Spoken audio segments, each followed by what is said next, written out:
I like you must have a business card. Well, yes, I do. Thank you. You do? At 13, you have your own business card. OK, that's a nice start. I'll get in touch with you later. Sure. What do you do? Oh, well, mainly, I like to call myself a software and cognitive developer because I love developing with cognitive computing and artificial intelligence. I am an algorithmist. I love working with, designing, and implementing algorithms. I'm a keynote and TEDx speaker. I'm an author. I've written a book, and I'm working on another one about IBM Watson. And, of course, I'm also an IBM champion for cloud and honorary IBM cloud advisor. Oh, where did Hang I on go a second. wrong? Someone just get me a flannel countdown. Do you go to school? Well, I'm currently homeschooled in grade 8, going to grade 9 now. Wow. OK, so you're bright. Artificial intelligence, it's taking over the world. Is that fair to say? Well, you see, that's actually one thing that I believe a lot of people have, the sort of misconception that artificial intelligence is this technology that was made to replace humans, that really everything we do, whether it be, our jobs or whatever we do at home every day. But really what I believe is that artificial intelligence was developed and is continuing to be developed for the sole purpose of really augmenting our life and amplifying our skills or capabilities and what we can do every day. But what about when the computers actually learn that they're better than us? Well, you see, that's sort of called a singularity of artificial intelligence, at which point artificial intelligence has surpassed human intelligence to the point that we cannot control it. But really what I believe at this point, artificial intelligence, I won't go into the details right now since we're limited on time, but the thing is right now, artificial intelligence itself as a technology is so foolable and so primitive that either A, we won't reach that singularity point, or B, if we do, it's a very long ways off. Do you understand that, Mark? No. I couldn't. I wanted to take notes for the exam at the end of this. You lost them in the first sentence. Could I perhaps offer you a golf ball? There you go. Thank you very much. You do this YouTube channel, which you teach people. What is that all about, and who is your target audience? Yeah, sure. Now, I actually have a YouTube channel called Tanmay Teaches that I've been running for around 6 years now, and it has over 144 videos and now 22,000 subscribers.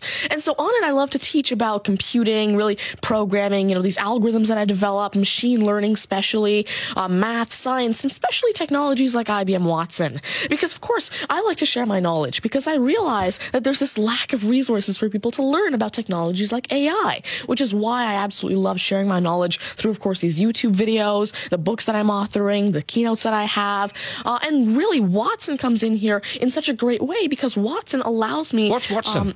Sure. Well, Mark thinks he's a golfer, but what is Watson? Now, IBM Watson is essentially a cognitive system that allows developers to incorporate cognitive and machine learning into their applications without having to code in the actual intelligence. And what this means is that, of course, right now, really one of the main reasons developers aren't incorporating more machine learning into their apps is because it's so hard to do. It's really difficult to incorporate intelligence because... Has the I'm going to take this somewhere else, this interview. Has the Homeschooling Association of the World got hold of you as the front person? Well, there is actually a Homeschooling Legal Defense Association, I believe, HSLDA in Canada, and I actually had a keynote for them last year in Niagara Falls. You're the poster boy for homeschooling, aren't you? Well, I did have a keynote for them, and I talked a lot about the advantages of homeschooling and why it's great for kids who want to go into different and really targeted subjects. Okay, I want to get right down to business now. When did you realise you were bright and smarter than most? Well, I originally started coding when I was 5 with simple languages like FoxPro and Batch. But eventually, at 9 years old, I had my very first iOS app accepted into the Apple App Store called T-Tables. But did your mum and dad do something to you between 0 and 5 that plug you into the wall? What did they do to you at 5? At 5, you were Are you smarter than your mum and dad, by the way? Well, I have. My dad used to work as a computer programmer, but he used to work with simple regular programming languages like FoxPro, Batch, a little bit of C, etc. But you see, now I'm really interested in artificial intelligence and how it can actually be implemented on all these different platforms. You'd be a nightmare to teach. You'd be an absolute nightmare to teach, wouldn't you? Because you'll be smarter than the lecturers, and you would be. I never want to get in an argument with you, ever.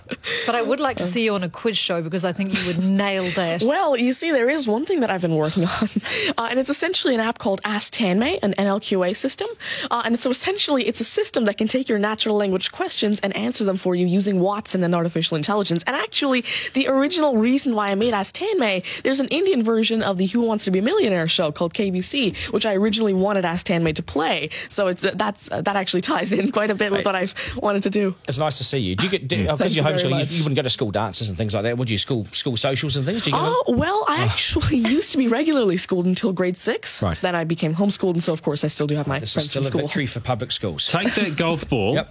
and bring it back to me when you've actually worked out a way in which it'll always go straight. Because I think you could do it. Technically, using a genetic algorithm or something. I knew there'd be an answer. Hey, it's brilliant to meet you. You're a complete inspiration. Thank you. And I hope my son was watching, a 7-year-old son. Message to Buster Garner, you got work to do, mate.